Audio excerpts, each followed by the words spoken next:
12 000 concurrents présents cette année. C'est vraiment un véritable succès pour la ville de Boulogne-Billancourt. C'est la première fois qu'on franchit la barre des 10 000. C'est un grand plaisir. Très bonne course à toutes et à tous. Et c'est parti pour cette 27e édition du semi-marathon Boulogne-Billancourt. Let's go!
Le parcours est top, tracé magnifique. Dans Boulogne, c'est hyper sympa, c'est trop beau. C'est toujours génial parce que même les gens qu'on connaît pas, ils nous félicitent. Les gens qui encouragent. Il y a du monde, c'est agréable. Belle ambiance. Très belle ambiance des bénévoles. Je suis allée jusqu'au bout, trop contente. J'ai battu mon record. Chaque année, les Boulonnais sont au rendez-vous et c'est un super moment avec eux. Franchement, c'était incroyable. J'ai déjà fait 14 fois ici. C'est une super course, je recommande à tout le monde de la faire et bravo à tous les participants. Merci encore. Ciao.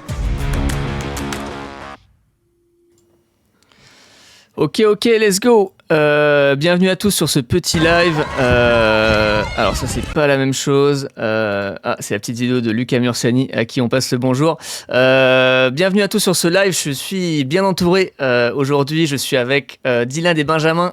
Salut les gars, comment vous allez? Salut tout le monde. Salut tout le monde. Vous avez battu votre RP, si je ne dis pas de bêtises. Vous pouvez vous présenter rapidement là, un petit mot sur votre perf d'hier, notamment. Vas-y, Benjamin, tu veux commencer? À toi l'honneur, Benjamin, à toi l'honneur. Allez, je commence. Ok, je suis Benjamin, je suis un pur pistard coureur de 1500. On avait vu mes RP dans le live il y a un peu moins d'un mois sur ton analyse des RP des abonnés. Exact, on s'en rappelle.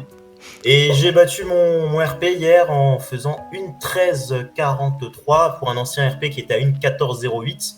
Donc petit RP de 25 secondes avec quelques péripéties pendant la course, mais on aura l'occasion d'en reparler sur ce joli live. Bah carrément.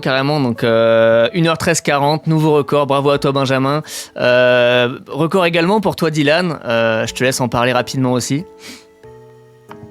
Ouais, bah génial, moi aussi, record effectivement hier, 1h12,45 à la fin.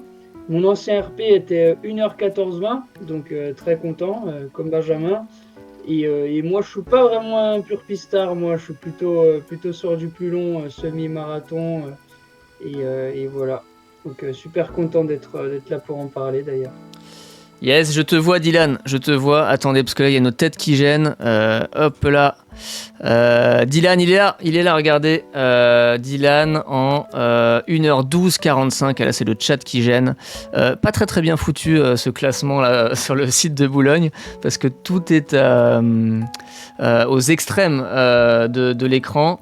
Mais voilà, on voit bien le petit Dylan en 1h12,45. C'est merveilleux.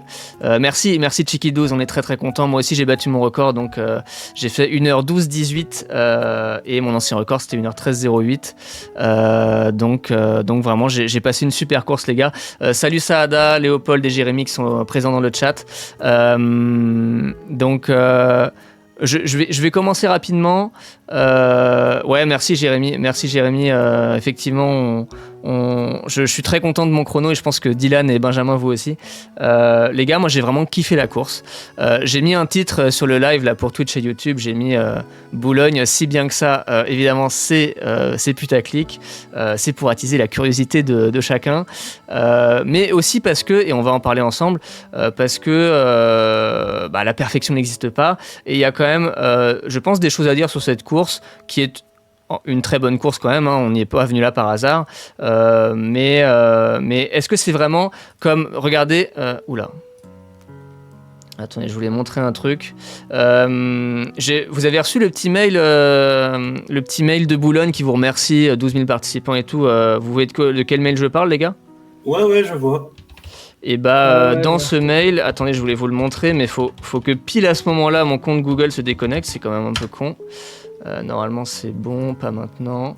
Et ils vous disent, alors c'est vraiment que de la com, hein. Il est où le mail? Il est là. Voilà, cette 28e édition, attends, il y a encore le chat qui gêne, a une nouvelle fois fait rayonner le running et confirmer le semi-marathon comme le semi le plus rapide de France. J'ai des choses à redire là-dessus, je pense. Est-ce que vous connaissez le semi de Lille, les gars? C'est d'actualité en plus, hein. Ils ont annoncé la date, donc qui sera le 25 octobre l'année prochaine, ce sera pas au mois de mars cette fois-ci.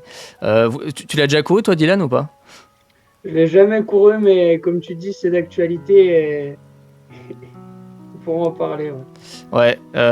Et toi, t'as déjà été à Lille ou pas, Benjamin? Non, pourquoi? j'ai jamais été à Lille, mais j'ai aussi entendu parler de Bordeaux, donc ça va faire des beaux embouteillages à l'automne prochain avec ces 3 semis qui tombent en même temps.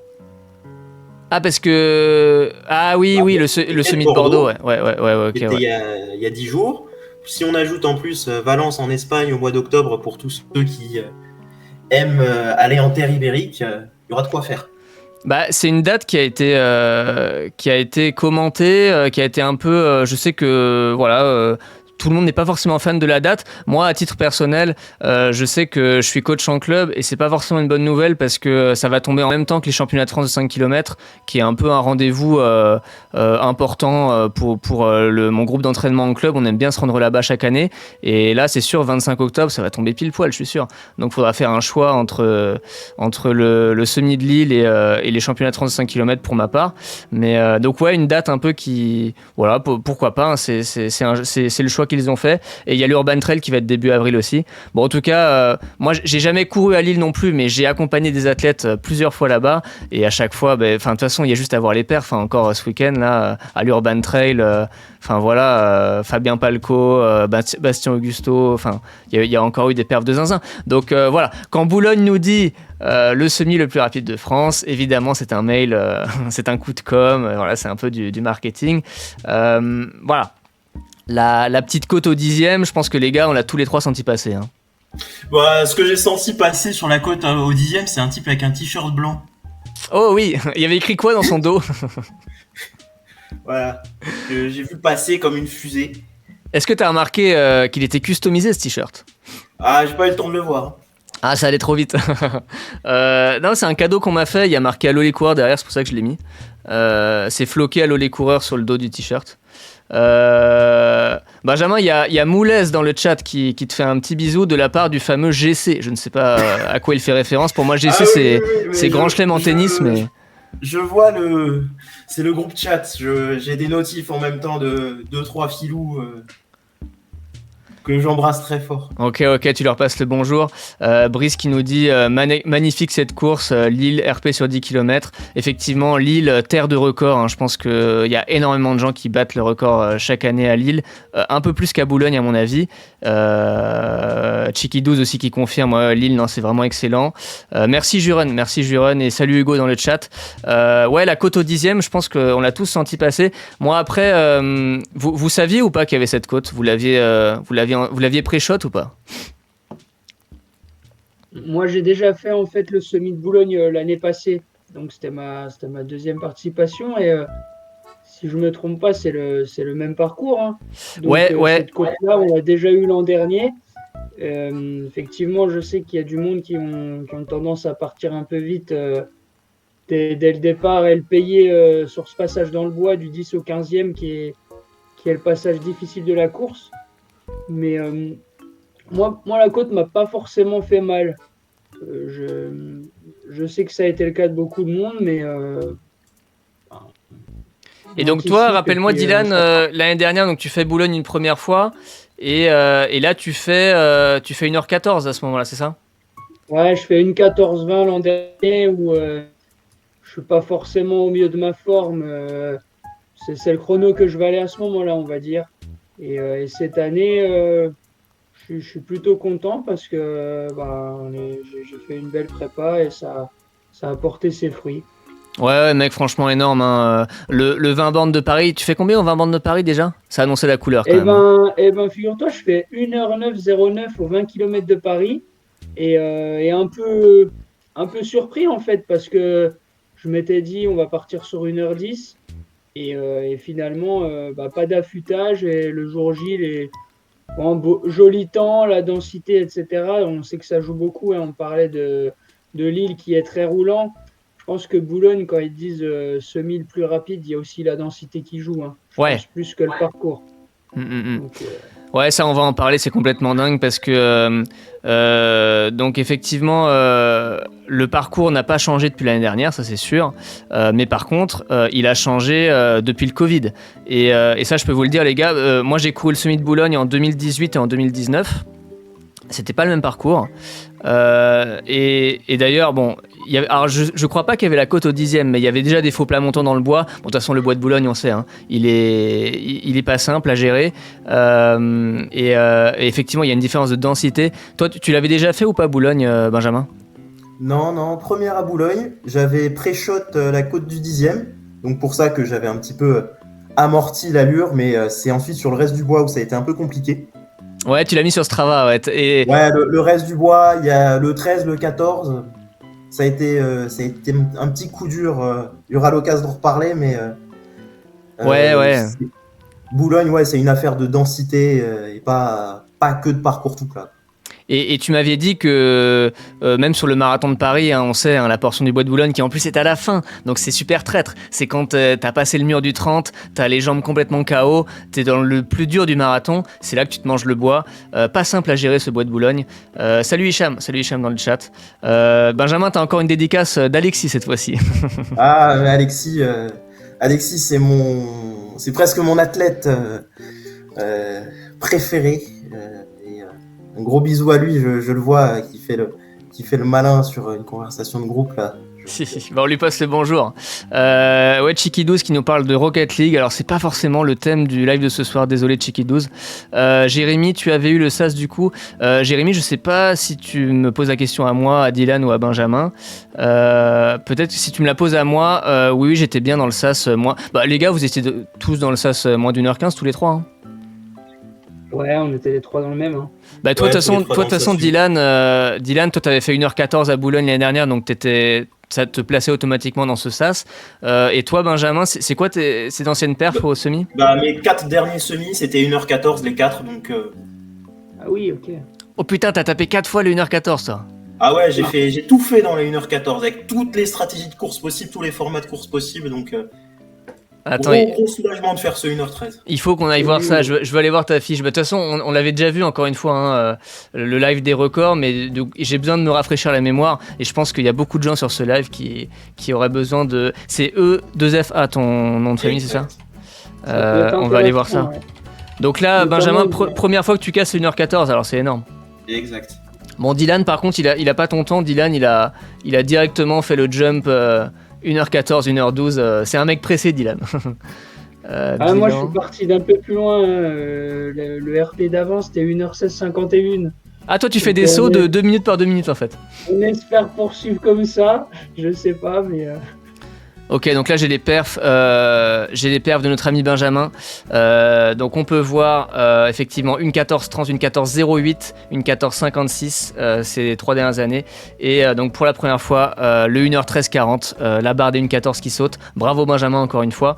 Donc dans le chat, vous avez compris, hein, donc on a beaucoup de choses à dire. C'est peut-être un peu décousu, mais j'ai vraiment envie de mettre en avant le côté spontané de la discussion parce que aussi bien Dylan, Benjamin et moi, on a des choses à dire sur cette course.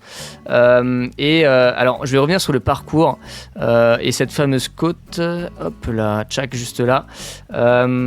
Donc les gars, on va pas se mentir, les 10 premiers kilomètres, ça va tout seul, hein. Je dirais même que c'est encore plus rapide du 5 au 10 que du 0 au 5. J'ai fait la remarque d'ailleurs que j'avais un peu accéléré sur la portion vraiment bord de Seine qui est vraiment super roulante.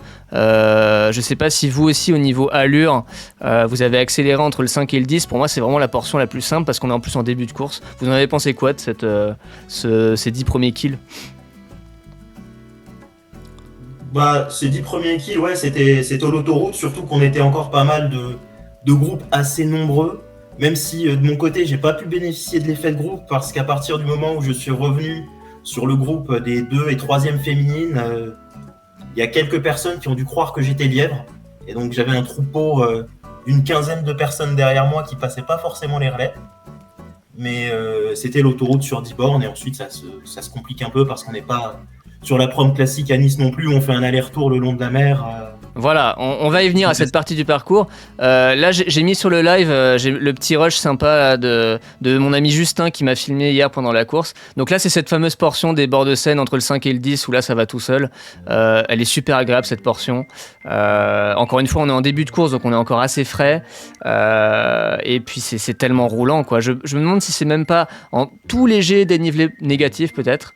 Mais vraiment... Si, justement, hein, tu as bien raison de le dire.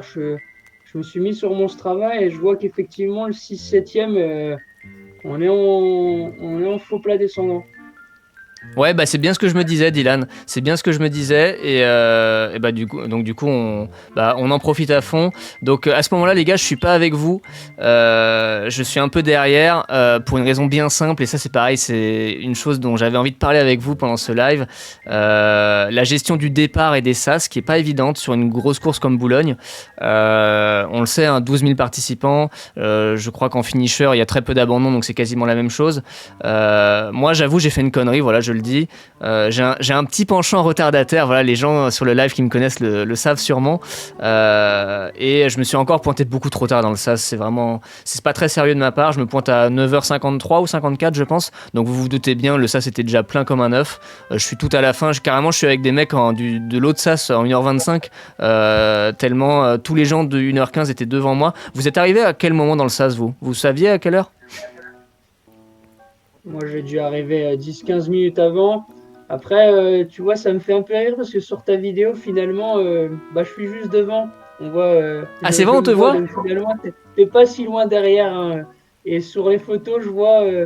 En fait, t'as quasiment fait toute la course à 20 mètres de moi jusqu'à ce que tu m'en passes devant. Donc finalement, on était l'un de l'autre. Ah, donc tu veux dire... Attends, j'essaie de voir. Il y a un petit maillot du run-up qui se cache là dans le groupe devant, là. Eh ben justement, j'avais pas le maillot du run-up. Mais oui, putain, c'est vrai, tu m'as prank là, c'est vrai, tu m'as mis ton petit débardeur. Bon, remarque, moi j'avais pas le maillot de club non plus, hein, j'avais mon petit t-shirt customisé à l'Olé Coureur. C'est pour ça aussi que je t'ai peut-être pas remarqué tout de suite, je t'ai rattrapé dans le bois. Et donc, je me suis pointé trop tard dans le sas. Et donc, mais c'est vrai que Dylan, j'ai couru le premier 10 un peu plus rapide que toi. Je pense qu'en fin de course, on était à peu près pareil. Mais sur le début, c'est là que j'ai, entre guillemets, rattrapé le retard que j'ai pu avoir dans le sas. Toi, Benjamin, t'es rentré à quelle heure dans le sas, tu saurais dire ? Je suis rentré 15 minutes avant dans le sas. Et j'étais au départ juste à côté de Running Addict d'ailleurs. Ok, Running Addict à qui on passe le bonjour. Moi, j'étais à 2 personnes de lui. Ok. Et donc, en placement, ça va, t'étais... J'étais au milieu du sas. Et en fait, autour de moi, il y a des gars qui annonçaient viser 1h16, 1h17. Donc, ça veut dire que les mecs, en 1h12, ils étaient peut-être encore plus devant. Ou pas, ou il y avait un mec, un connard comme moi qui arrive 5 minutes avant et qui était avec les mecs 1h25, en vrai c'est un vrai sujet les gars, hein, sur une grosse course comme ça, je pense qu'il faut vraiment se pointer en avance. Je sais pas à quel point on perd les bénéfices de l'échauffement ou pas. Moi, je pense que quand on regarde sur les mondiaux, les Jeux Olympiques, quand on voit les mecs, les grands champions qui poirotent 30 minutes en chambre d'appel et ça leur empêche pas de claquer des perfs après, je pense pas qu'arriver 15-20 minutes dans le sas à l'avance, ce soit vraiment préjudiciable. Je sais pas ce que vous en pensez, mais moi, je pense que j'ai déconné. Voilà, je le dis. Je pense que j'ai déconné là-dessus. J'ai déconné. Je pense que je suis d'accord avec toi, il n'y a pas vraiment de préjudice. Et je vais même pousser un peu plus loin.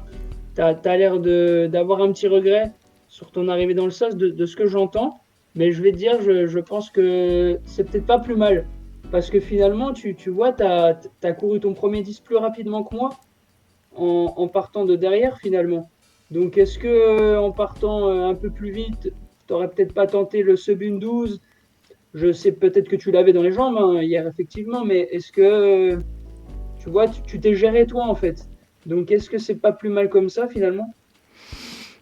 Ouais, bah, il y a un truc qui est sûr, et ça c'est vraiment, ça m'a beaucoup aidé à kiffer la course au maximum, c'est que je fais que doubler. Vraiment, j'ai fait que grappiller des places, et donc bah ça mentalement c'est grisant, c'est boostant, c'est trop génial.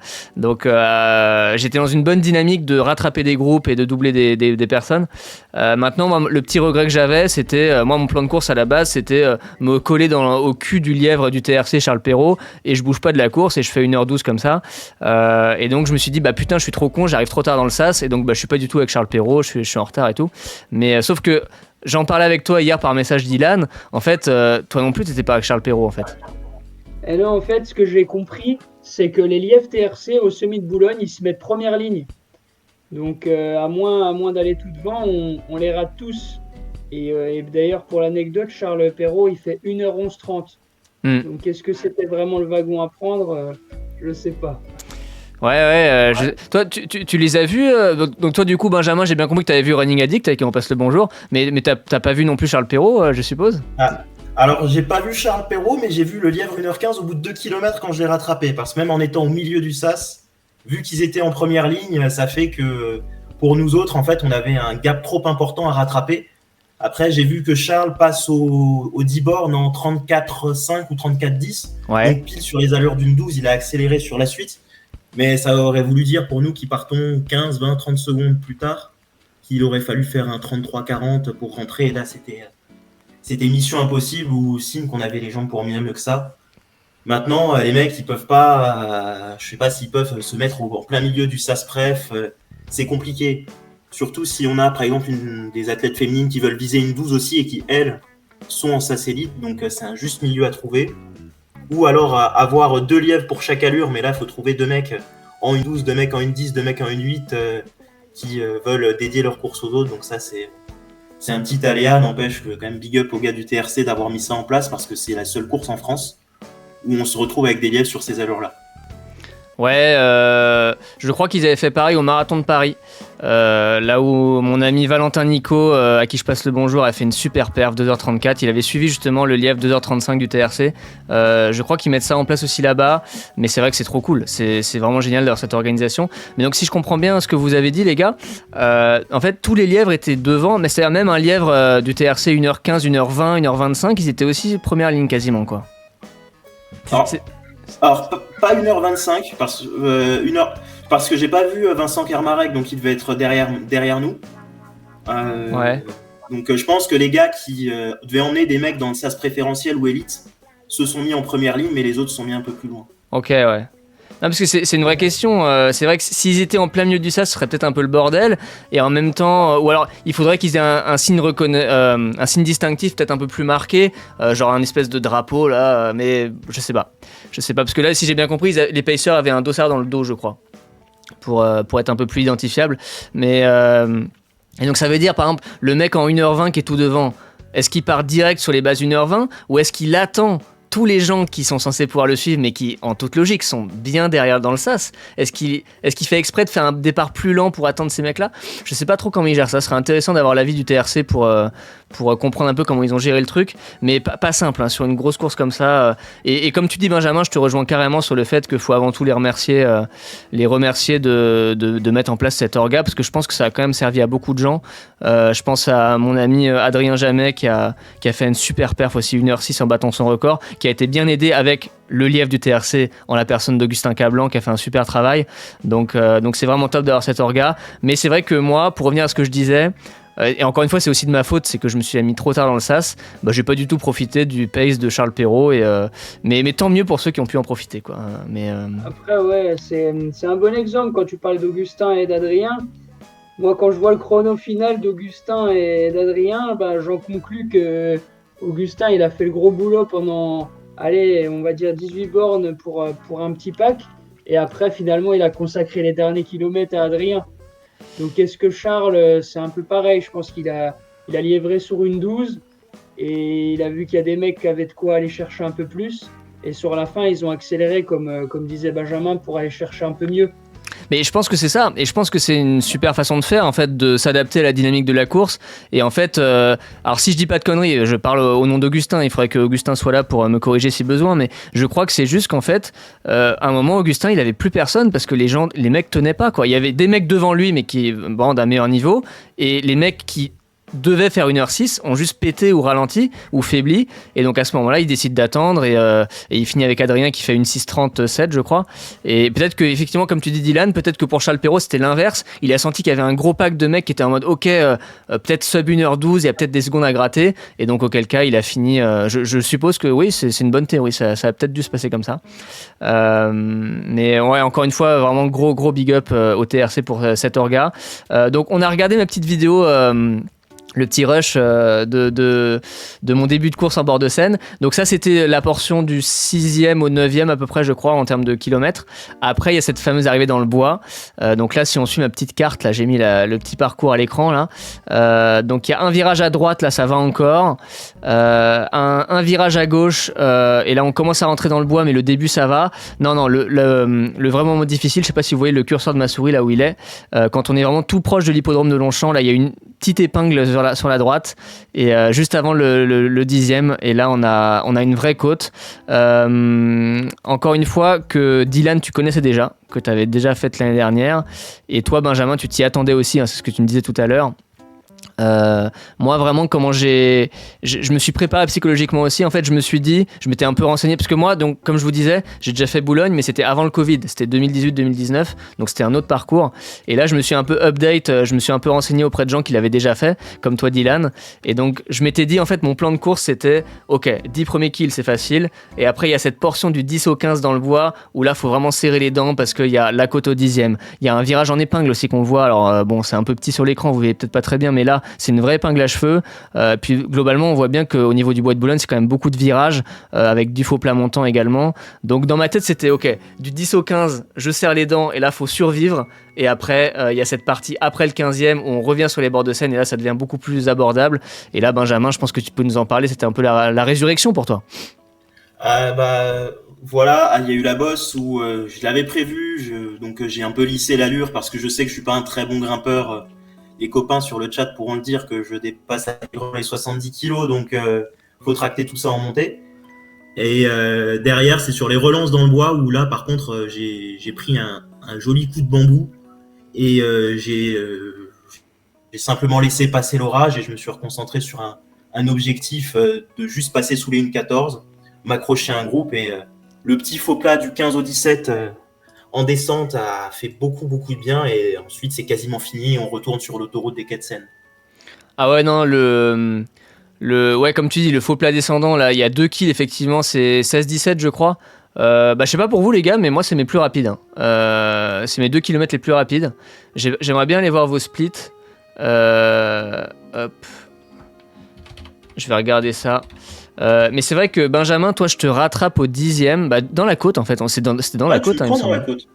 C'était dans la côte, et moi ce qui m'a surpris, donc j'ai bien vu que tu me suivais pas, donc je me suis dit merde, ça se trouve il est en train de craquer, mais donc on a quand même pu s'échanger un petit mot, en fait c'est ça qui est bien, c'est le semi-marathon, donc oula je suis pas abonné, on n'a rien vu, c'est un semi-marathon, donc c'est pas un 5 bornes, c'est pas un niveau d'intensité, enfin on n'est pas à l'agonie complètement, et donc on peut se permettre alors peut-être pas se faire une dissertation de français, mais au moins se lâcher une petite phrase ou deux, et j'ai trouvé que tu m'avais parlé avec facilité, enfin je sais plus ce que tu m'as dit genre ouais allô les coureurs, je sais pas quoi, mais t'avais le sourire et tout, et t'avais l'air très détendu, donc je pense que ça rejoint ce que tu disais à l'instant, à savoir que t'as vraiment laissé passer l'orage parce que tu as dû sentir que musculairement au niveau des jambes ça devenait compliqué, mais t'as pas paniqué en fait, tu t'es pas emballé complètement et c'est ce qui t'a permis de bien relancer après. Mais j'étais surpris de voir que ok, à ce moment-là tu me suis pas, tu peux pas me suivre, mais tu me parles de manière très détendue quoi. Je sais pas si tu te rappelles de cette petite phrase que tu m'as dite là, mais revenu du fond de l'enfer. Je m'en souviens bien, mais j'avais prévu de pas me cramer dans la côte. Et j'ai bien fait parce que vu le petit éclat que je prends ensuite, les splits sont pas à montrer dans toutes les écoles d'athlètes, notamment les splits 13 et 14. Ils sont pas à montrer. Là on a un 3,35, mais je pense que il y avait peut-être un tunnel à ce moment-là, non? Ouais, c'est le premier tunnel. C'est le premier tunnel, ouais, ok, ouais. Ouais, il y a un 3,37, mais c'est le kill de la côte là. C'est pas le 10e, c'est le 11e. C'est la côte, donc c'est pas une grosse perte. Je reprends 3,26 le kilomètre d'après. Ah, c'est là, ouais. 13-14, ouais. La petite la coinçade de Benjamin, 3,42, 3,38. Ouais, et puis là, c'était après qu'on se soit croisés, hein, donc peut-être que là, c'était encore plus dur pour toi. Après 3,33, et là, ouais, les 2 kills en descente, là, 3,30, 3,27, là, ça te refait. Putain, tu finis vachement bien. Hein. 3,28, 3,29, 3,27, 3,19. Putain, t'as fini beaucoup plus fort que moi. Hein. Ok, bah je pense que le titre, voilà, revenu du fond de l'enfer, 1h13-43, explosion dans le bois de Boulogne, résurrection dans les derniers kilomètres pour aller chercher le RP. Énorme, vraiment énorme. Effectivement, vraiment cette course en 3 parties finalement, quoi. Le démarrage plutôt sans, comment dire, un peu sans histoire parce que pas très difficile. La partie bois de Boulogne où là bah t'as un peu vécu l'enfer comme tu dis et tu finis tellement bien là sur le retour en bord de Seine. Encore bravo à toi. Un petit mot pour ta maman aussi, on va en parler. Je vais juste aller voir les splits de Dylan avant aussi, c'est intéressant de comparer.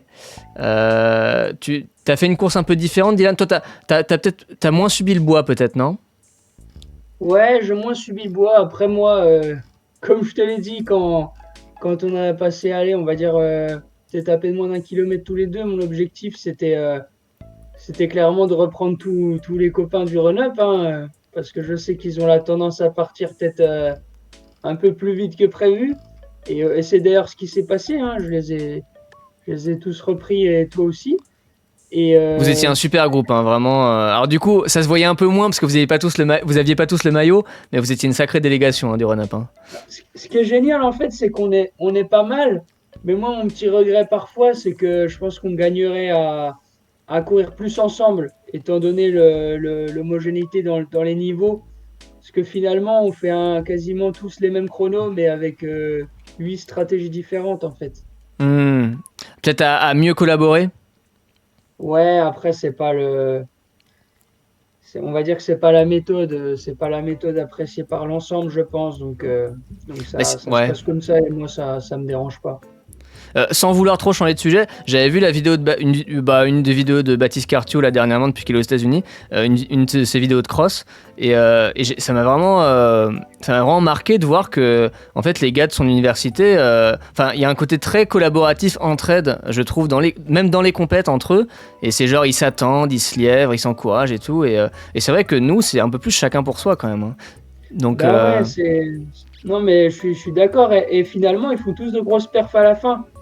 Donc est-ce que la logique serait pas de travailler plutôt comme ça, puisqu'à l'entraînement c'est un peu ce qu'on fait, même si je peux comprendre qu'il y a un aspect le jour de la course, on le sent pas directement, hein, qu'on est plus rapide hein. Sur un semi, c'est sûr qu'on peut faire 15 km en étant à l'aise.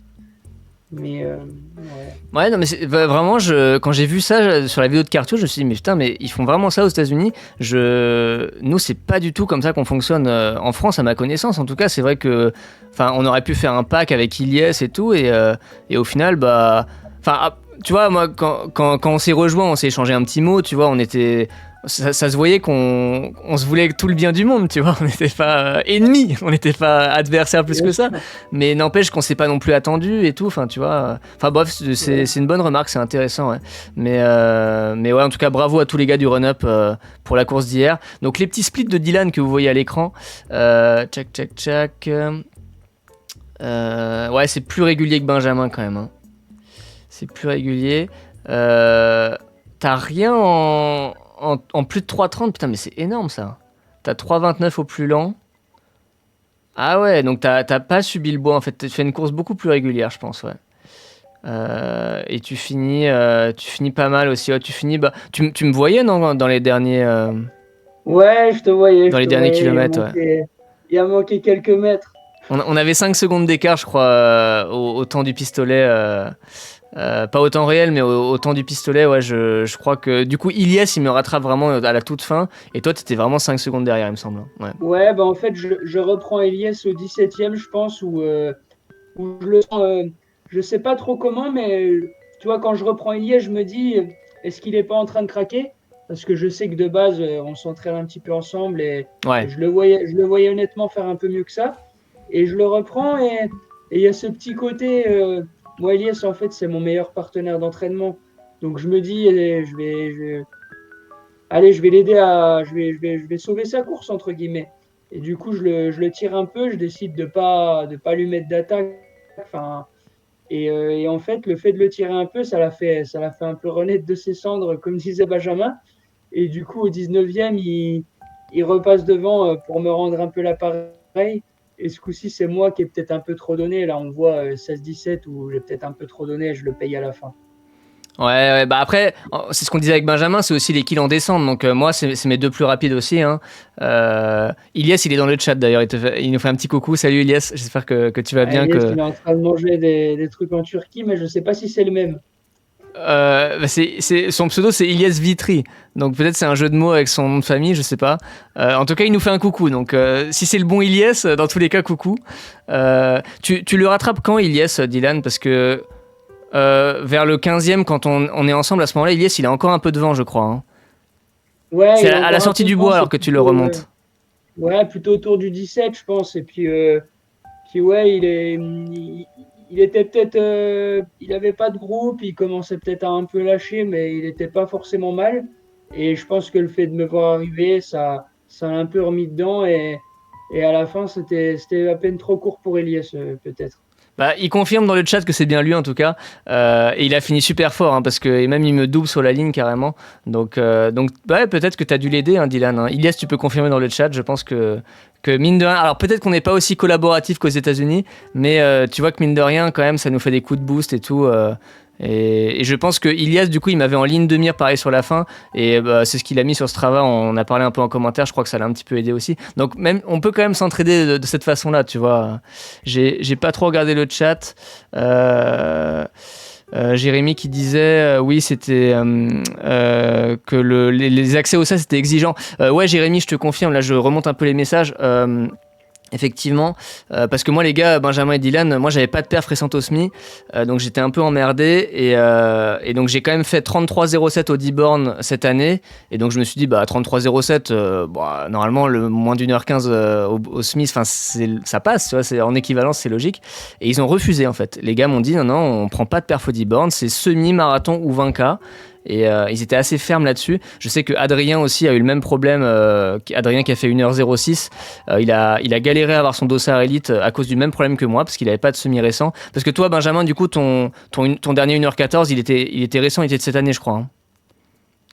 Ouais, il était de cette année, il était il y a 6 mois, donc c'est bon, il y avait directement ce qu'il fallait pour rentrer dans le SAS préférentiel. Ouais, pareil pour toi, Dylan. Ouais. Donc moi, ouais, j'ai un peu galéré pour répondre à ton message dans le chat, Jérémy. J'ai un peu galéré. J'ai fait le semi-marathon de Bois d'Arcy au mois de septembre, qui m'a permis d'obtenir mon billet dans le SAS. Mais ouais, c'était une course qui n'était pas prévue au programme, que j'ai dû rajouter exprès parce que sinon ils m'auraient pas laissé le SAS. Mais de toute façon, j'ai envie de vous dire, les gars, j'étais tellement en retard de toute façon au départ que j'étais avec des mecs 1h25 de toute façon. Donc tu me diras.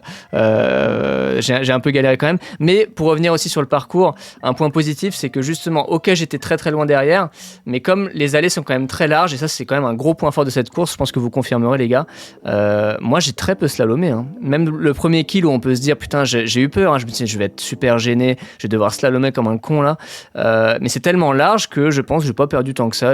Enfin peut-être ce que j'ai perdu ça doit se compter vraiment en poignées de secondes quoi, mais j'ai apprécié la largeur en fait des allées, et, le fait que malgré, ok, il y a 12 000 personnes, mais il y a la place de passer, c'est bien foutu, je trouve.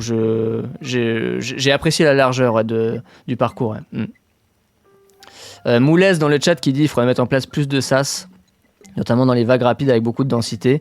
Ouais, c'est vrai que... Il y avait quoi, les gars? Il y avait que 1h15 et l'élite, en fait. Hein. Ouais, c'est Ouais, ça. c'est C'était Elite, donc moins d'une 8, puis 1h15, et en fait, entre une 8 et une 15, t'as tout un monde. Bah c'est ça, ouais. Donc un mec en 1h09, en fait, il se retrouvait... ouais, non, c'est... 1h08 et 1h15, ça fait... c'est assez large, quoi. Donc... Sachant que je pense qu'on est conscients les trois qu'entre un sub 1-10 et un 1h13, il y a un monde. Donc il y a peut-être un... Oui, je pense qu'aucun de nous trois dans ce live ne dirait le contraire. Je sais pas à quel point c'est chiant pour l'orga de rajouter un sas. C'est vrai qu'on pourrait se dire pourquoi pas un sas moins d'1h12 en plus de 1h08 et 1h15. Donc ouais, c'est une bonne remarque de Moulez. Erwan, salut Erwan dans le chat. 2025 c'est l'année. Écoute, en tout cas voilà, 2025 il y a des RP qui tombent aussi bien pour Benjamin, Dylan que pour moi. Jérémy qui dit c'était le préjudice c'est de choper froid. En vrai, Jérémy, je suis pas d'accord avec toi. Hein. Enfin, choper froid oui, mais les gars, les conditions climatiques, on a eu beaucoup de chance. Hein. Il y avait quand même très peu de vent, pas de pluie, alors qu'on a eu beaucoup de pluie ces derniers jours. Et puis il faisait quoi? Il faisait 15 degrés. Enfin, c'était parfait, quoi. C'était magnifique. Aujourd'hui, on a eu, je crois que ça, c'est le retour du froid cette semaine. Mais hier, par contre, ouais, température douce, mais pas trop chaud non plus, pas trop froid. Non, vraiment, c'était, on risquait pas de choper froid. Et surtout, il y avait tellement de monde dans le sas que de toute façon, on se tenait chaud. Donc ça, c'était pas un problème. Jérôme qui dit mieux vaut être bien placé, ça va être un effort supplémentaire au départ de mon point de vue. Ouais, je suis d'accord avec toi, Jérôme.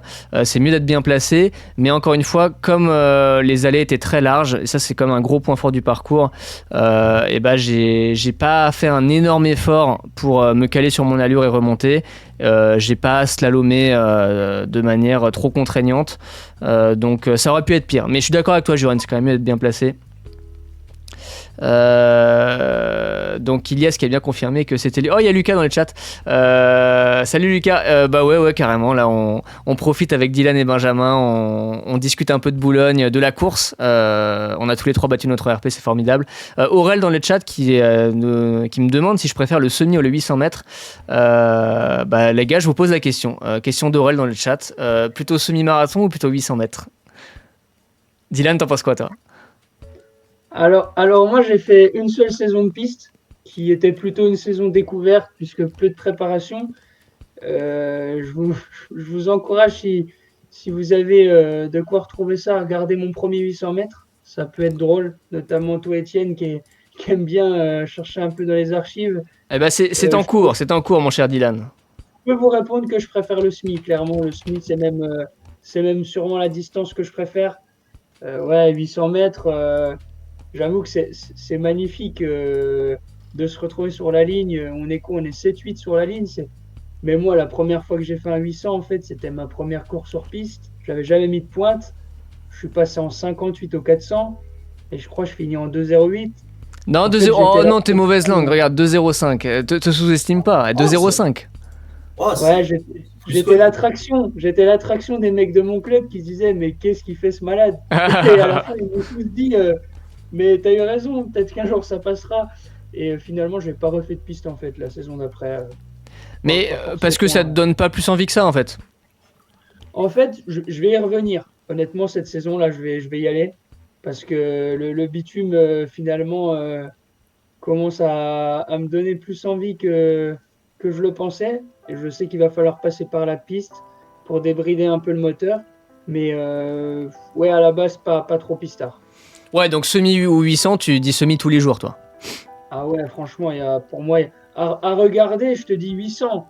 Mais en pratique, pour faire des 2,05, ouais, je préfère le semi tous les jours. Oui, en tant que spectateur, par contre, je suis d'accord, c'est vraiment spectaculaire. Ouais. Peut-être que Benjamin, tu donnerais pas la même réponse, toi qui t'es présenté comme un pistard quand même au début du live. Ouais, en fait, le 800 et le semi, c'est vraiment les deux disciplines qui sont aux extrêmes des trucs où je peux me débrouiller de temps en temps.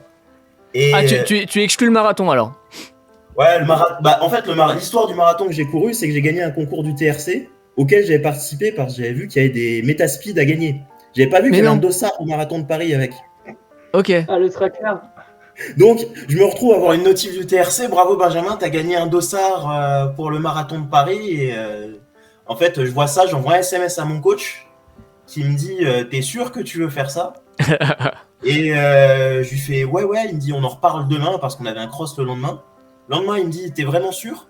Écoute, on s'appelle demain pour la planif. Il faut visualiser que mon coach à l'époque, c'est un ingénieur franco-biélorusse. Donc il faut imaginer la poigne dans sa voix. Et on s'est retrouvé à préparer le marathon de Paris en 7-8 semaines, donc c'était au pied levé. Donc j'exclus le marathon. Et en vrai, 800 mètres, j'y vois un gros avantage. Déjà, on passe pour un fou. Mais la deuxième chose, c'est qu'il suffit juste de prendre une petite bière et on est torché comme si on avait pris 3 Ginto ou 3 vodka Red Bull. T'es en train de me dire que t'as couru ton 2,03 sous bière? Non, la bière après la course quand même. Ah, la bière de récup, la fameuse. Ouais, mais le 2,03 plus la bière, ça met très bien. C'est pas l'effet inverse parce que il y en a qui finissent un 800 mètres en PLS allongés par terre comme s'ils étaient bourrés justement, mais toi tu dirais que c'est un bon mélange. Ouais, mais faut toujours rajouter, faut traiter le mal par le mal. Bon, permettez-moi de dire, peut-être ne testez pas forcément ça chez vous. Peut-être à pas montrer dans toutes les écoles d'athlètes. Mais en tout cas, les gars, pas mal. Enfin, 2,03, je me permets parce que je suis un mec en 2,11. Donc quand je vois du 2,03, 2,05, voilà, je dis bravo quand même. Mais juste pour revenir sur l'histoire de marathon là. Donc tu veux dire que tu as gagné un concours du TRC, c'est les fameux concours où genre tu dois mettre en commentaire sur Instagram et il y a une personne tirée au sort sur 50 000 quoi. C'était l'un des premiers concours sur l'application TRC. Oh, faut aller sur l'appli, ensuite il faut cliquer sur participer. Bah en tout cas, il y a vraiment des gens qui gagnent ces concours-là. Ok, donc oui, ça existe. Donc là, je suis en face d'une vraie personne réelle qui n'est pas un robot qui gagne. Il y a des gens qui gagnent ces concours alors. Voilà. Donc, utilisez bien The Running Collective, le comparateur, pour trouver vos chaussures et vos accessoires de running moins chers. Oh, le mec est tellement corporate. J'enverrai un message à VK pour qu'il m'envoie le petit billet quand même. Ok, bah écoute, voilà, énorme que tu sois tiré au sort. Tu te démerdes pas trop mal quand même, 2h43. Je sais pas comment t'as vécu la course. Bon, c'est pas le thème du live, hein, on parlait de Boulogne, mais on va y revenir, vous en faites pas. Tu l'as kiffé ton 2h43 ou pas? Ouais, c'était un gros kiff. Bon, bah ouais, tu t'en sors pas trop mal. Mais alors, pour répondre à cette fameuse question du chat, hein, c'est la question d'Aurel, hein, parce qu'on en était là. Hein. Merci Aurel, parce qu'on était tranquille sur le sommet de Boulogne. On est en train de dévier à cause de ta question, ou grâce à ta question, je ne sais pas. Si tu dois choisir, il faut choisir, Benjamin, 800 ou semi? Là, 800. Ok, tu réponds 800. Chiki12 dans le chat qui dit 800 tous les jours. Effectivement, Chiki12, je te connais très bien. Je comprends ta réponse. Mais attention, Chiki12, t'es aux États-Unis, là, t'es en train de bien borner, là. Peut-être que t'es en train de grandir aussi. Donc, avec l'âge, on s'éloigne un peu de ces conneries de 800 mètres et on commence à comprendre que les distances un peu plus longues de tracteur, ça fait plaisir aussi. Arnaud dans le chat qui va encore plus loin, qui nous demande 100 mètres ou ultra trail. Alors là, moi, je répondrai aucun des deux. Vraiment. C'est pas ma tasse de thé. Bon, on va revenir gentiment sur le semi de Boulogne. Babo Gabou dans le chat, la team PR, ça va au top. J'espère que tu vas bien aussi. Effectivement, on est avec Dylan et Benjamin là. Mets-toi bien devant ce petit live. Et puis on a tous les 3 PR, donc on est très très contents. Ouais, on va revenir sur Boulogne et notamment. Attends, j'ai plus ton activité. Oui, Benjamin, tu me parlais de ta maman qui a couru aussi. Ouais. Et qui a battu son record, donc on peut parler d'elle dans le live puisque c'est un live, on parle que de record là. Voilà, c'est le critère d'entrée pour être sur ce live. Il faut avoir battu son record. Donc ta maman, on peut en parler. Elle a battu son record, bravo à elle. Ouais, c'est un gros record pour elle. Elle passe d'une 41 qu'elle avait fait en mars à Nancy à 1,35 là sur une course qu'elle a bien gérée de bout en bout. Elle a à peine perdu 10 secondes sur le 5 km entre le 10 et le 15. Elle a bien apprécié sa course, la densité qu'il y avait, etc. Donc c'était l'occasion de faire une petite sortie en famille et on revient tous les deux avec le RP. Donc c'est un gros kiff. Bah ouais, c'est trop cool. Et donc ouais, ce qui est intéressant aussi, c'est que c'est sympa que tu nous partages aussi son ressenti parce que au final, Dylan, Benjamin et moi, on a tous les 3 fait un chrono assez proche. Et c'est aussi bien d'avoir le ressenti de personnes qui n'ont pas fait la même performance et donc qui n'étaient pas non plus situées au même endroit par rapport au gros du peloton. Oui, donc ta maman a apprécié la densité, je suppose. Est-ce que c'était pas un peu trop trop parce que dans les allures de 1h30, 1h35, il y a énormément de monde, beaucoup plus qu'à nos allures à nous quand même. Bah, pour le coup, alors je vais revenir sur l'histoire dont on parlait tout à l'heure des sas et de l'échauffement. Ouais, Elle était dans le sas moins d'1h35 qui est partie 10 minutes après nous. d'accord. Et elle est entrée dans le sas en même temps que moi. Donc avoir attendu 20-25 minutes, ça n'a pas posé de problème pour elle. Et elle n'a pas été gênée par le monde qu'il y avait, etc. Vu que les avenues sont larges, ça a permis justement qu'au contraire, elle soit jamais seule parce que, bon, vous êtes tous les deux de la région parisienne, mais moi qui suis en région plus loin, des fois même sur des chronos d'1h30, 1h35, on peut être un petit peu isolé. Et là, il y avait toujours quelqu'un, il y a toujours des gens à dépasser, donc elle a vraiment beaucoup apprécié. Et puis même il y a d'autres coureuses, ce qui est pas toujours le cas sur des courses où il y a moins de monde, parce si on a 30% de femmes, forcément, s'il n'y a pas beaucoup de femmes, bah, il y en a moins autour. Donc elle a vraiment beaucoup apprécié l'expérience. C'était aussi sa première sur une course où il y avait autant de monde. D'habitude, c'était grand max des courses à 5000 personnes, mais là, vraiment, elle a rien de négatif à dire. Okay. Je crois qu'il y avait plusieurs lièvres 1h35. Le sien, je crois qu'elle l'a pas beaucoup vu, mais ça s'est globalement très bien passé pour elle. Bah, c'est ce qu'on disait, c'est toujours la difficulté de choper les lièvres parce qu'il y a tellement de monde que. Alors, c'est. Encore une fois, pourquoi pas, je sais pas à quel point c'est chiant quoi, avec un drapeau dans le dos. Là au moins, c'est super visuel, il y a du relief, on voit bien. Mais là, c'est vrai que les lièvres avaient un dossard collé dans le dos. Donc, quand tu es juste derrière eux, tu le vois bien, mais pour le reste, c'est dur à identifier.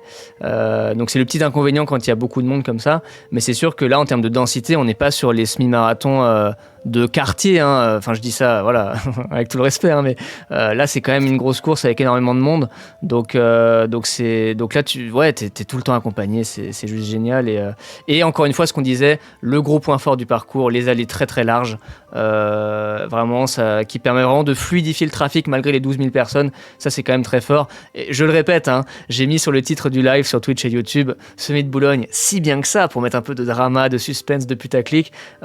Oui, c'est si bien que ça, vraiment, c'est si bien que ça, mais, je reviens sur ce que je disais, par rapport au mail qu'ils ont envoyé, le semi le plus rapide de France, les gars, non, quand même, un peu de sérieux, je pense que Lille est quand même plus rapide, mais ouais, non, super semi, et donc ouais, je voulais dire un truc aussi, donc on parlait de la densité pour rebondir un peu là-dessus, et notamment du TRC, hein. Je sais que Benjamin, en bon corporate, là tu avais besoin de bien les saucer, de rappeler à quel point ils font du bien à la course, et c'est vrai, c'est ouf.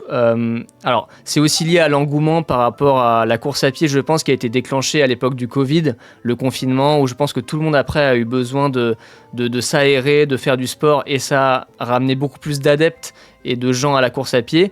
C'est en partie ce qui fait qu'il y a de plus en plus de difficultés pour nous à choper des dossards. Je pense que les gars vous diraient pas le contraire, parce que maintenant tout le monde se rue sur les dossards et il y a beaucoup plus de gens qui courent et qui participent à des compètes comme ça, et donc c'est un peu lié à ça. Mais je pense aussi que tout le travail que fait le TRC pour le semi-marathon de Boulogne, avec notamment la mise en place de lièvres et toute la mise en avant qu'il peut faire sur les réseaux sociaux, je pense que ça joue évidemment aussi beaucoup sur le fait qu'il y a beaucoup de gens qui s'inscrivent, en tout cas plus qu'avant. Les gars, j'ai envie de vous montrer un truc. C'est le classement. Attendez, où est-ce qu'il est ce classement ? Voilà, le classement du semi-marathon 2018. Attendez, regardez un peu l'écran du live. Je vais juste décaler nos têtes pour qu'on voit bien. Voilà, ça c'est le classement du semi-marathon de Boulogne 2018. Donc bon, il y a toujours les élites, hein, africains très très bien placés. Et ensuite, regardez, on passe tout de suite à 1h08, 1h10, 1h12. Les gars, clairement, on faisait tous top 30 là, en 2019. Et là, je pense que vous confirmez. Moi, je crois que je suis 218e. On est quoi ? On est top 300 tous les trois, je crois ? Ouais, je fais 290. Ouais, Dylan, toi, t'es quoi ? T'es 240, 250 ? Ouais, je fais 240. Allez, 2018, on me fait top 20, quoi. Quasiment. Non, mais vous vous rendez compte la différence ? C'est complètement dingue. Et donc, on a le classement de cette année. Il est où le classement de cette année ? Non, ça, c'est la fiche de Dylan. Il est là, le classement de cette année. Bah voilà, quoi. Dylan, toi, t'es 241. Donc, c'est quasiment du x10 en termes de place, quoi. On passe Enfin, non, pas du x10. Ouais, si, bah, on passe de 20-30 à 200-300, quoi. Donc c'est complètement dingue. J'ai repris le classement de 2018 parce que je l'avais couru à l'époque. J'ai pas regardé l'évolution précise d'année en année jusqu'à 2025. Mais l'augmentation de niveau, elle est complètement abusée. Et ouais, je pense que c'est à la fois parce qu'il y a de plus en plus de gens qui courent depuis le Covid, je pense. Et c'est aussi parce que le TRC fait une super promotion de la course avec son système de lièvre et par toutes les publications qu'il peut faire sur les réseaux. Et ça fait du bien à la course. Je pense que peut-être qu'en 2018, on aura peut-être été un peu seul, quoi. Alors que là, on avait tout le temps du monde. C'était formidable, quoi. Enzo qui me dit dans le chat, le retour du marathon de Lille. Et oui, Enzo, tu étais un peu en retard. J'ai vu ton petit message. T'es arrivé un peu en retard sur le live. On en a parlé avant que t'arrives, en fait. Et oui, effectivement, marathon de Lille le 25 octobre. Donc c'est en ce qui me concerne en discussion. Vous, les gars, 25 octobre, vous y serez ou pas, vous? Bah justement, c'est une info qui m'a un peu gêné, moi, dans le sens où j'avais prévu de partir à Lille le 15 mars. Je fais le marathon de Milan le 12 avril. Et j'avais bien en tête d'aller casser le chrono sur semi le 15 mars avant d'aller à Milan sur marathon, aller pourquoi pas passer sous les 1:12. Hein. Et là, le fait qu'il passe le 25 octobre, bah, je sais pas trop honnêtement, parce que Boulogne, c'est à côté quand même. Il y a toujours ce truc d'aller jusqu'à Lille pour faire un semi alors qu'il y a Boulogne 3 semaines après. Donc on verra. Et vous, je sais pas, dites-moi vous ce que vous allez faire. Tu fais partie des gens qui attendaient avec impatience l'annonce de la course de Lille en mars comme chaque année et qui a été déçu d'apprendre que c'était décalé, quoi. Ouais, là j'avais quasiment le doigt sur l'inscription. Hein. Mais finalement, il a fallu regarder un petit peu sur quoi on allait pouvoir se rabattre et ça va partir sur un dossard associatif pour le marathon de Paris, le semi de Paris, désolé. Ok. Ah, donc t'as quand même la dalle, hein, parce que là tu viens de péter ton record au semi, donc encore une fois bravo à toi, hein, tu passes de 1h14 à 1h12, donc gros jump, et là tu veux remettre un semi là, prochainement là. Après ouais, ce sera plus un semi dans le cadre de la prépa marathon, un peu comme toi finalement. Là je sais que tu vas à Malaga, ouais. Mais ouais, je me dis que là début de saison c'est de bon augure. Et le semi de Paris au début j'avais pas envie pour des questions aussi de prix, hein, on va pas se cacher, les courses à Paris, c'est quand même très onéreux. Oui. Je me disais un petit week-end à Lille avec les amis, ça peut être plus sympa, avec un parcours bien roulant. Mais finalement, quand je suis allé voir un peu le classement du semi de Paris de l'an dernier, je me dis pourquoi pas. Donc on verra. Alors, petite remarque, parce que j'ai déjà couru le semi de Paris, je sais pas si toi Benjamin aussi, mais moi je l'ai déjà couru et alors de la même manière que Boulogne, effectivement, c'est rapide parce que il y a une bonne densité et il y a des bons gars dans les classements avec des bons temps, donc la densité, il n'y a pas de problème. Mais de la même manière qu'à Boulogne, tu as une côte au 10e, là c'est au 15e et il y en a une aussi. Donc pareil en termes de parcours, je pense qu'on n'est pas aussi bien que Lille. Mais par contre, ouais, densité formidable à Paris, hein, forcément. Tu as déjà fait, Benjamin, toi, semi de Paris ? Non, j'ai pas fait le semi de Paris, mais j'avais aussi les yeux sur Lille parce qu'avec Erwan et Alexis qui sont dans le chat, on se prévoyait de faire une descente à Lille. En mars, soit pour le 5 bornes, soit pour le semi. Et fait que ce soit décalé, ça va faire changer un peu les plans pour le printemps prochain. Je pense que tout le monde attendait avec impatience la date de cette course à Lille qui finalement se retrouve décalée. Et là, on va tous se rabattre sur des courses plan B, que ce soit Paris en dossard associatif, parce que le semi est complet depuis le mois d'avril. C'est quand même dingue que 11 mois avant, une course soit complète. Mais c'est ce que je disais, c'est l'engouement, c'est ahurissant. Ouais. Même pour Boulogne, hein, mi-juin, il n'y avait plus rien pour les dossards. Ah bah oui, mais de toute façon, maintenant, c'est jour 1. Et les gars, pour Lille, ça va être le 1er décembre, l'ouverture. Je vous conseille d'être connecté le 1er décembre. Il y aura un monde. Je sais pas, le site va bugger, là. C'est le concert de Taylor Swift, là. C'est un truc de ouf. Il y a tellement de gens. C'est clair. Il faut coffrer son dossard directement et malheureusement, en cas d'aléa, on sait très bien qu'il n'y aura pas de souci pour la revente, quoi. Ouais, je sais que pour Boulogne, ils ont mis une plateforme de revente, je crois, et tant mieux, il faut que les courses fassent comme ça maintenant, parce que tu dois les prendre tellement à l'avance, les dossards, que bah oui, t'es pas à l'abri qu'il y a un contretemps, une blessure ou autre en cours de route, donc ouais, non, il faut valoriser les orgas qui mettent en place ce genre de plateforme de revente, parce que sinon il y aura trop de DNS, quoi, trop de gens qui au final ne prennent pas part à la course, et c'est vraiment dommage, quoi, donc ouais. Après les gars, ils ont annoncé aussi l'Urban Trail de Lille début avril 2026. Hein, donc c'est plus tard que le 15 mars. Donc si toi Dylan tu fais le marathon de Paris, c'est compliqué de faire les deux. Mais toi je sais pas Benjamin, si l'Urban Trail de Lille début avril ça pourrait te correspondre. Mais il y a trail là-dedans. Je sais pas ce qu'il y a de trail là-dedans, hein, puisque tout le monde y va pour autre chose que le 8 bornes ouais, mais c'est Urban Trail. Urban Trail. Donc du coup c'est une course sur route en fait. Mais je sais pas si tu as regardé un peu les chronos qui se font, mais je pense que le mot trail il est plus là pour faire joli. Voilà. Ouais, c'est du commercial. Un Urban Trail avec Daginos qui fait 27,04, moi j'y vais tous les jours. Hein. Alors je suis pas trailer, hein, mais. Donc moi je pense que je vais y aller début avril. C'est vrai que je préférais la date du mois de mars. Chiki12 dans le chat. Chiki12, donc du coup ils ont annoncé Urban Trail de Lille le 3 avril je crois. Donc bah je suppose ça va être 5 bornes, 10 bornes comme ça a été le cas samedi dernier, là avant-hier. Et oui voilà, Juron qui répond dans le chat. Et le 25 octobre 2026 c'est semi-marathon et marathon. Voilà. Et donc toi Benjamin, ce que tu disais, c'est que ça t'intéressait bien, mais ce qui te saoule un peu, c'est que tu parlais d'embouteillage tout à l'heure, c'est par rapport au fait qu'il y a toutes les grosses courses qui vont tomber à peu près en même temps, genre Semi de Valence, le Bordeaux, ce genre de choses quoi. Ouais, c'est ça. Pour la course à chercher à l'automne, va falloir se décider quand même assez tôt. Ouais. Alors que à la sortie de l'été, avec les uns les autres, on a tous les contraintes pro, perso, une blessure qui peut traîner, donc des fois on peut se dire je suis pas prêt maintenant, je serai prêt que dans 2 semaines. Et c'est vrai que ce serait plus pratique de pouvoir un peu prendre un dossard en dernière minute, ce qui est plus vraiment possible, même sur des courses de village parfois. Je le vois dans mon coin, même des courses de village une semaine avant, c'est complet. Et c'est ça qui est ouf. Et on peut plus se permettre justement d'avoir ce temps de réflexion qui pourtant est nécessaire à la base. Hein, mais maintenant, faut tout faire dans l'urgence, faut être hyper réactif. Et ouais, les gars, faut prendre une décision assez vite pour l'automne prochain. Donc ouais, c'est pas simple. C'est pas simple. Moi, il y avait les championnats de France de 5 km, comme je disais en début de live aussi, qui vont tomber en même temps, c'est sûr, qui vont tomber en même temps. Donc quel choix on fait, c'est pas simple. C'est vraiment pas facile. Check. Remarque intéressante dans le chat de Nathan Brouard, de Juron, pardon, qui nous dit à Lille, tu fais 140e en 1h13, donc Boulby plus rapide. Je savais pas du tout. Alors quand on dit plus rapide, moi je parlais juste du parcours pur et dur. Hein. C'est vrai que le parcours de Lille, je pense que c'est vraiment un billard, ce qui n'est pas entièrement le cas de Boulogne. Mais c'est une bonne remarque de Juron. J'avais pas analysé les classements à ce point-là. Donc apparemment les gars, je vous le dis, d'après le message de Juron dans le chat, on aurait fait un meilleur classement à Lille en 2025 par rapport à Boulogne. C'est quand même dingue le monde qu'il y avait à Boulogne, quoi.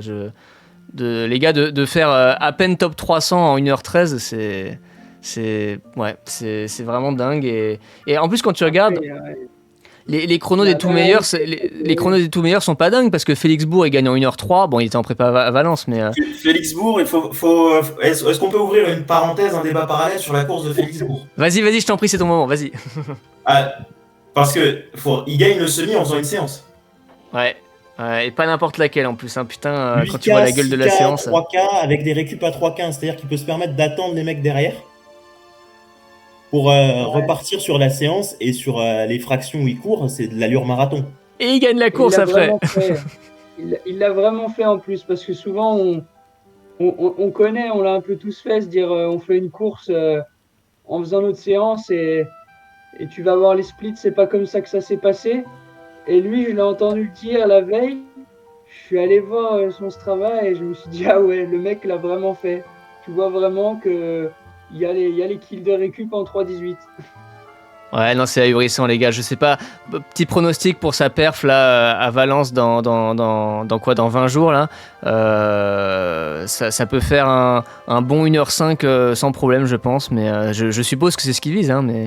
Mais ouais, non, c'est impressionnant qu'il gagne la course en faisant sa séance normale. Enfin, il a une sacrée marge. La parenthèse est méritée, Benjamin, clairement.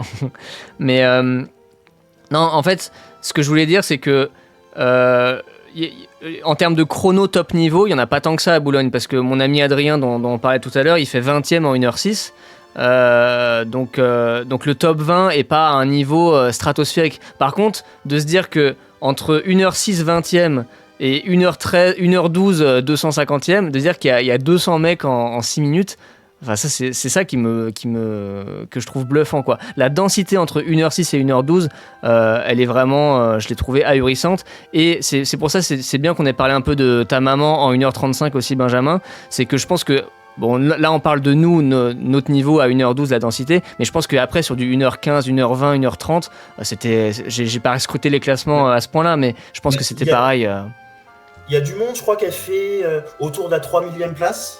Elle fait 220e féminine en 1h35 et 12e dans sa catégorie qui est Master 2, alors que sur des petites courses régionales, le podium Master 2, des fois elle peut l'approcher. Donc il y a une grosse densité chez les femmes aussi, chez les Masters. Il y a eu un record de France. Oui, juste devant nous, les gars. À 60 ans, le gars a couru plus vite que nous tous. Ouais, putain, 60 ans, ça c'est énorme. Je me rends pas compte du classement de ta mère parce que c'est un chiffre tellement énorme en fait. J'arrive pas à me rendre compte, mais c'est sûr que par rapport à des courses un peu plus modestes, des courses de quartier, là forcément ouais, ton classement il en prend un coup. Hein, il y avait tellement de monde. Je sais pas combien il y avait de finishers, mais 10 900, on voit pas, c'est caché là. 10 900 athlètes classés, ouais, et vraiment, sacrée course ce Smith Boulogne. Mais sinon, pour revenir à ce qu'on disait tout à l'heure par rapport au fait que maintenant il faut se précipiter pour avoir n'importe quel dossard, ou sinon c'est trouver des plans B, mais des plans B qui tiennent la route. Et Dylan, tu disais que je vais à la Malaga, effectivement, je pars à Malaga pour faire le marathon au mois de décembre.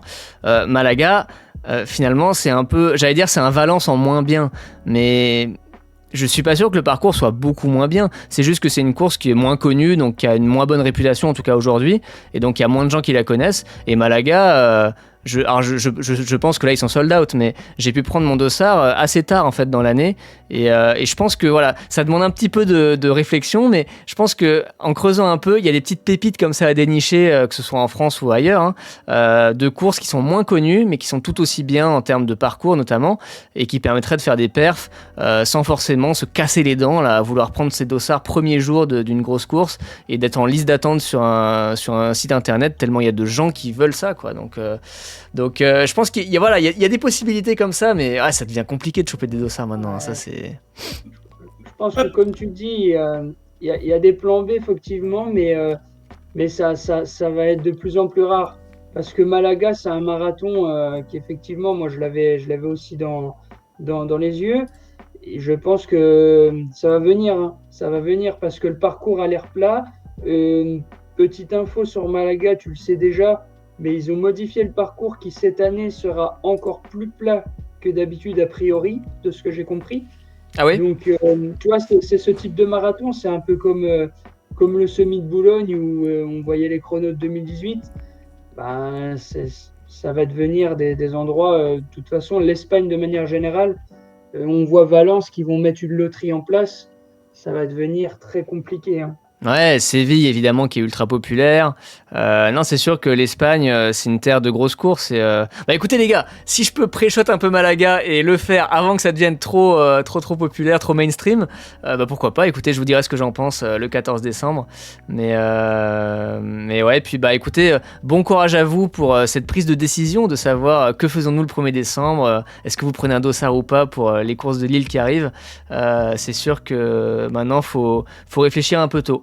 Enzo qui nous fait une petite dédicace à Joël dans le chat. Joël qui je pense est le fameux M5 de 60 ans qui a fait il a fait sub 1h12 ou toujours 1h12.0, un truc comme ça je crois. 1h12.04 je crois, quelque chose comme ça. Ouais putain c'est énorme à 60 ans vraiment, bravo à lui. Nathan Brouard dans le chat, on parlait de la petite parenthèse Félix Bourg qui nous dit j'ai peur qu'il floppe à Valence, fatigue.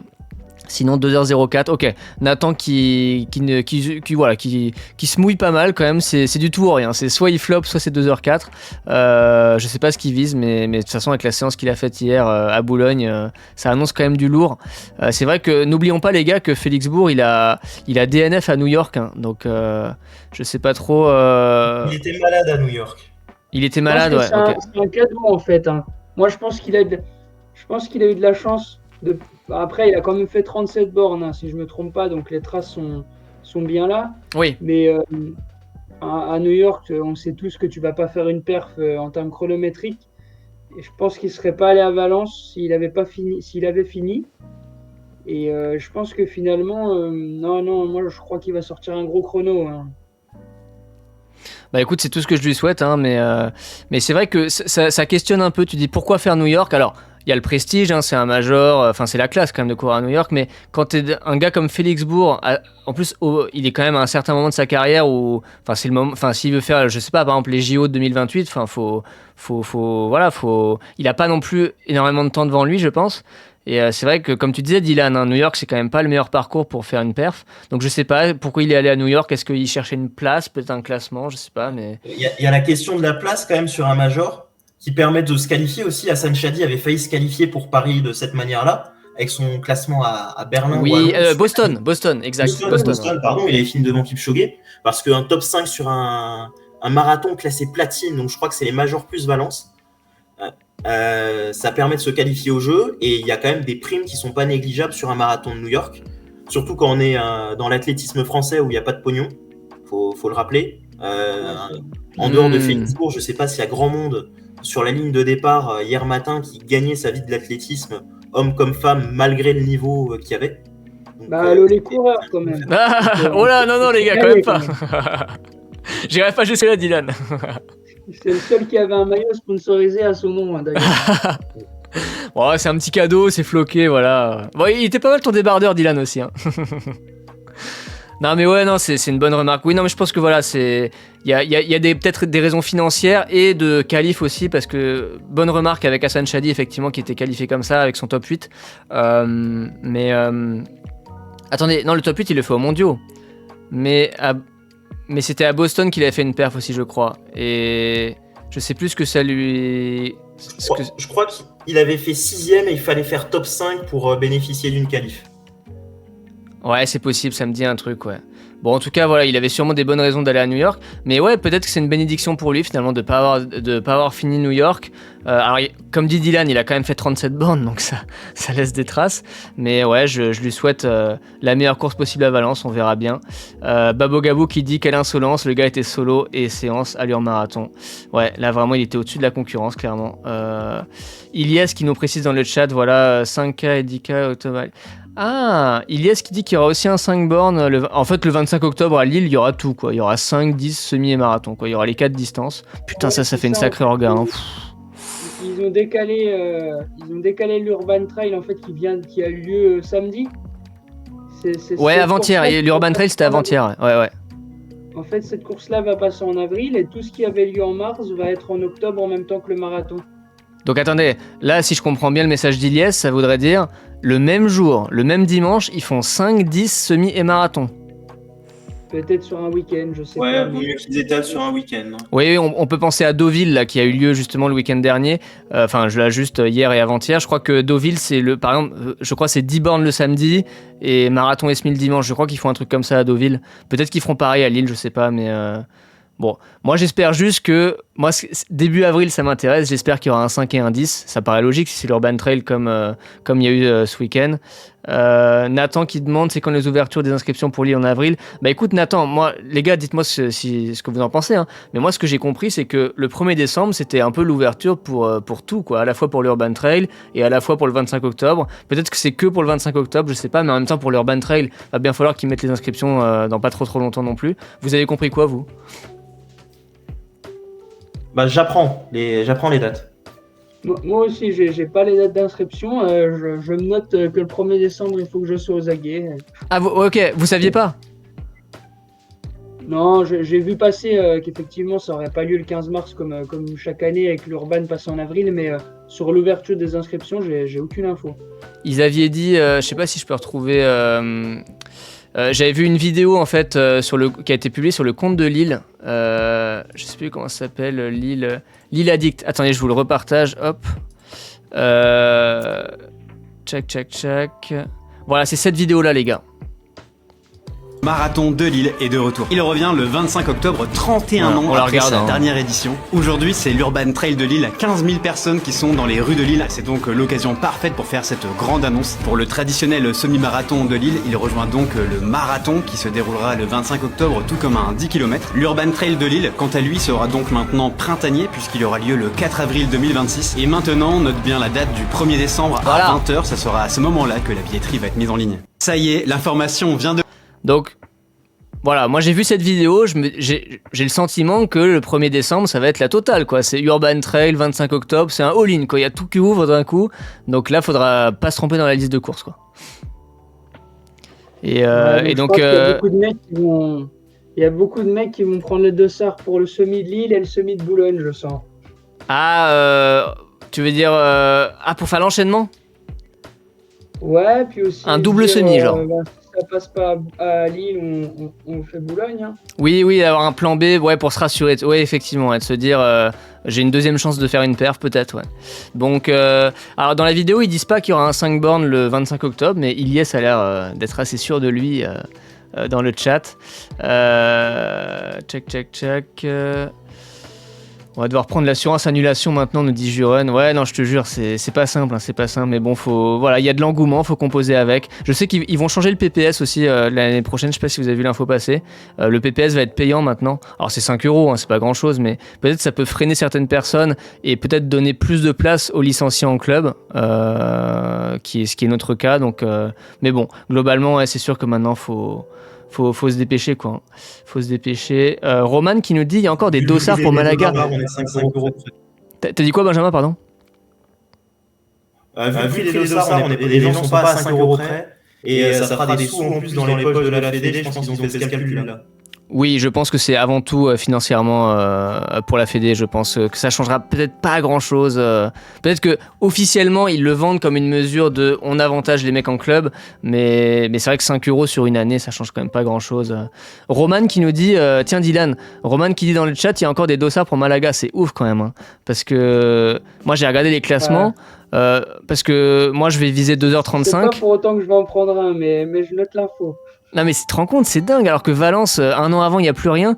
Là, on est à, on est à 4 semaines de Malaga. C'est le moment où est placé le marathon, finalement, c'est la semaine après Valence, si je me trompe pas. Exactement, ouais, c'est le 14 décembre. Température idéale et parcours très roulant. Donc, et le prix, hein, on ne parle pas assez du prix aussi. Je crois que le lancement est à 60 €.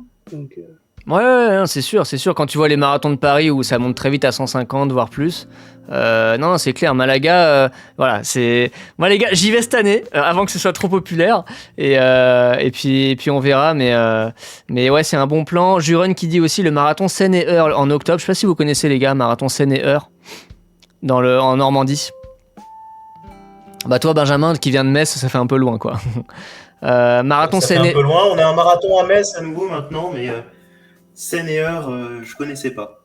Moi je le connais, il est pas mal effectivement, donc c'est pour ça que je rebondis sur le message de Juren dans le chat. 1000 personnes, donc c'est beaucoup moins que Boulogne et autres, et Lille par exemple. 50 mètres de D+, orga au top. Je suis d'accord avec toi Juren, marathon Seine-et-Eure c'est un bon compromis. Par contre, je pense que... Voilà, alors il n'y a pas de semi je crois. Mais en tout cas au niveau 1h12, 1h13, je pense qu'on a des petits moments de solitude hein, quand même. C'est pas comme à Boulogne où on peut profiter d'une densité exceptionnelle. Mais c'est vrai que l'orga est top et marathon Seine-et-Eure. Autre avantage, c'est que on en revient aux courses qui sont un peu moins populaires et réputées. Bah tu peux prendre ton dossard assez tard quoi. T'as pas besoin de s'y prendre un an à l'avance. Enzo qui demande tu vas à Carré en mars. Oui Enzo. Je serai à Carré, mais en tant que coach, pas en tant qu'athlète, parce que je n'ai pas le niveau de me qualifier au championnat de France de cross. C'est hyper dur. Les gars, vous faites Dylan, je pense que oui, je connais la réponse déjà. Toi, Benjamin, tu vas crosser un peu cet hiver là ? Ouais, la question que je me pose, c'est est-ce que je fais le cross long pour tenter d'aider l'équipe ou en fait je suis le 5e ou le 6e homme et notre interrégion, c'est mission impossible pour se qualifier parce qu'on a ah ouais le Dijon Université Club, donc Alexis Miellet et compagnie. Oh merde. Nancy et quelques autres oiseaux, ou le cross-court où je serais peut-être un peu meilleur, mais pas le niveau d'aller aux France. Donc le petit plan que j'ai en tête, c'est de chauffer quelques personnes de mon club pour tenter un truc en relais mixte. Parce que des fois, il y a un peu plus de place en relais mixte pour tenter une qualité fort en allant aux France de cross. On n'en parle pas beaucoup du relais mix, c'est vrai que c'est un truc assez récent, ça fait pas longtemps qu'ils mettent ça en place, et ça doit être assez... J'ai jamais testé, mais ça doit être super fun à faire. Et donc tu me confirmes que la région Grand Est, Bourgogne, là c'est... Parce que moi, alors je le dis, j'ai déjà envisagé pour les années futures de changer de région, parce que l'Île-de-France, j'en peux plus, il y a trop de niveaux, j'en ai marre. je veux me qualifier aux France, s'il vous plaît. C'est trop dur. Viens pas chez nous, c'est bouché. Bon, ok, je note, Benjamin, je note. En Indie, pour passer cette année en cross long, il y a des mecs en 30-10 qui passaient pas. Arrête. 30-10 au 10 bornes. J'ai des potes en 30-10 qui sont pas passés. Oh waouh, ok. Parce que moi, je m'étais dit, cette petite règle dans ma tête, je m'étais dit en Ile-de-France, si t'es pas sub 32 au 10, c'est impossible de passer. Mais j'en étais pas non plus à me dire si t'es en... Enfin voilà, dans ma tête... 30-10 en Ile-de-France, je pense qu'il n'y a pas trop de soucis, quoi. Jusqu'à 31. Toi, c'est carrément 30-10, des fois ça passe pas. Alors, ça doit être aussi des mecs qui sont meilleurs sur route qu'en cross aussi, je suppose, mais quand même, c'est. Écoute, non, il y a vraiment de tous les profils. Et les gars passent pas. Le minimum strict pour passer, c'est sub 31 être dans un grand jour pour passer en Indie. Ouais, donc ok, donc c'est pas mieux que l'Île-de-France, clairement. Je prends note. Nathan qui nous dit dans le chat, ça va faire l'enchaînement 10 km de Lille et 10 km de Bordeaux en 2026. Eh ben écoute Nathan, je te souhaite bon courage pour ce bel enchaînement. Et Moulez qui nous dit, Alexis a dit qu'il était chaud pour faire le relais mix. Est-ce que tu parles de Alexis Mielet? Non, je recrute bien Alexis Mielet dans mon club, mais le Alexis dont il parle dans le chat, il peut peut-être faire 200 mètres. Ah ok, d'accord, c'est pas le même Alexis. Bon écoute, on lui passe le bonjour. Les gars, ça fait super longtemps qu'on est en live, donc moi j'ai beaucoup discuté de tout ce que j'avais envie de dire par rapport à la course, qui, voilà, encore une fois, même si le titre du live peut le laisser deviner, c'est évidemment putaclic, hein, je pense que le Semi de Boulogne est une super course. Je peux pas je ne peux pas m'empêcher de me dire, est-ce que avec la forme qu'on avait hier, est-ce qu'on n'aurait pas fait un petit peu mieux sur un parcours comme à Lille? Bon, après c'est des questions qu'on se pose, on saura jamais en vérité, parce qu'on a couru à Boulogne et pas à Lille, mais c'est vrai qu'à Lille, il n'y a pas la côte du 10e, etc. Mais globalement, si on doit faire une conclusion, les gars, je pense que le Semi de Boulogne, quand même, on recommande, non? Je suis pas payé pour dire ça, hein. Je suis pas sponsor par le Semi de Boulogne ou quoi, hein, mais en vrai, moi j'ai kiffé et je pense que vous ne direz pas le contraire, les gars. On gardera un bon souvenir de cette course. Ouais, bon, évidemment, moi je recommande fortement, ne serait-ce que pour la densité et c'est parfois aussi là où on va s'entraîner, donc c'est toujours sympa de courir à des endroits qu'on connaît, même si pour Benjamin, c'est peut-être un peu moins parlant que pour nous. Et, il est plus loin. Ouais, Lille, y avait cet aspect intéressant justement quand c'était encore en mars, de se dire on peut aller casser le chrono qu'on a fait en novembre. Après là, il y aura la question, faudra peut-être choisir entre les deux. Donc on aura l'occasion de voir est-ce qu'on fait mieux à Lille ou pas. Est-ce qu'on va chercher 1h11 et quelques l'an prochain ou pas en fait. Et yes. Peut-être une 12 pour Benjamin ou je sais pas trop ce qui visera. Peut-être que je vous rattraperai d'ici là. S'il s'inspire de toi, Dylan, il va jump de 2 minutes d'un coup, hein, il va faire 1h13, 1h11. Si on peut peut-être, je sais pas, faire un pack, être un petit peu plus collectif pour le coup et choper la récompense tous ensemble, ça peut être sympa. Ah, ce serait cool, ouais. Bon, déjà, on a eu plutôt une belle récompense hier, hein, on a eu record pour tous les trois, donc ouais, non, c'est trop cool. Les gars, merci beaucoup d'avoir répondu à cette invitation. J'étais très content d'être en live avec vous. Il y avait beaucoup de monde dans le chat aussi, c'est cool. Dylan, je crois qu'on se voit dimanche prochain au Cross des Mureaux, je crois. Hein. T'as entendu Dylan ou... Dylan? Il y a eu le mot cross. Disparition de tout le monde. Ouais, exactement. Je serai là dimanche et on va faire un petit peu de cross. On va jouer le jeu, même si c'est pas là où je suis le meilleur, bizarrement c'est là où je m'amuse le plus, donc évidemment qu'on sera là. Bah, il y a du fun dans les crosses, il y a du fun. Ok, bah trop cool, je serai là pour t'encourager Dylan dimanche. Bon Benjamin, toi qui es à Metz, on est un peu plus loin l'un de l'autre, donc je sais pas quand on se revoit, mais en tout cas c'était trop cool de se croiser hier à l'arrivée. Et puis bah les gars, je vous souhaite une très bonne continuation, une très bonne saison, et au plaisir de rediscuter de tout ça sur un prochain live, de l'avancée de notre saison, de nos courses. Merci Babo Gabou dans le chat qui nous félicite pour les RP, c'était trop cool. Et puis je vous souhaite une bonne soirée les gars, une bonne fin de soirée et une bonne continuation de saison, voilà. Bah, bonne fin de prépa. Tout ce qu'on peut te souhaiter, c'est un beau 2,29 à Malaga. Oh putain, alors là je me fous à poil. 2,29, arrête. Déjà 2,34, je serais très très heureux, donc mais on verra ça, on en reparlera. Merci beaucoup, c'était super. Et puis après le live, n'hésite pas à regarder le chrono d'Adrien Jamet en 2018 et ça te donnera peut-être des ambitions pour l'avenir. Oui, je sais. Alors, Adrien, c'est un ami de longue date, donc j'étais avec lui en 2018 et je sais qu'il avait flop ce jour-là. Donc, je sais très bien de quel chrono tu parles. Et je crois qu'on a fait tout juste mieux, Dylan, tous les deux. Je crois qu'il avait fait une 12 haut, je crois. Une 12 combien ? Tu sais ou pas ? Je sais plus les secondes, mais... C'est une 12 combien, tu sais ? Ouais, il avait fait une 12,46. Ah ok, ouais, donc quasiment comme toi en fait. Ouais. Ça peut nous laisser espérer un sub 1h10 d'ici 3-4 Ah bah alors là, ce serait une très très belle perspective. On a encore un peu de boulot, mais voilà, faut qu'on retourne à l'entraînement, mais déjà c'est cool pour le RP d'hier les gars, encore félicitations et puis voilà, bah on se dit à la prochaine tout simplement. Bonne soirée les gars. Bonne soirée. Bonne soirée au chat, ils nous ont aussi bien fait rire. Ouais, c'était très cool. Salut Dylan, salut Benjamin, salut à tous dans le chat, bonne soirée, puis à la prochaine pour un nouveau live. Salut les gars, ciao.